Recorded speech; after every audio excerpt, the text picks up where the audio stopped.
Gallatin County until 4:15 p.m. At 3:36 p.m., a severe thunderstorm was located over Olenton, moving northeast at 25 miles an hour.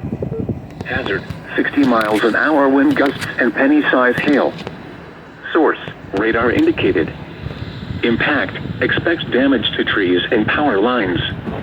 Locations impacted include Williamstown, Crittenden, Dry Ridge, Owenton, Glencoe, Corinth, Monterey, Gratz, Stewartsville, Elk Lake, Beechwood, Ryle, New Liberty, Elmer Davis Lake, Sherman, Elliston, Monk, Cherry Grove, Long Ridge, and Eagle Hill.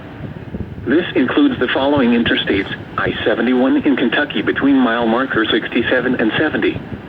I-75 in Kentucky between mile markers 147 and 165.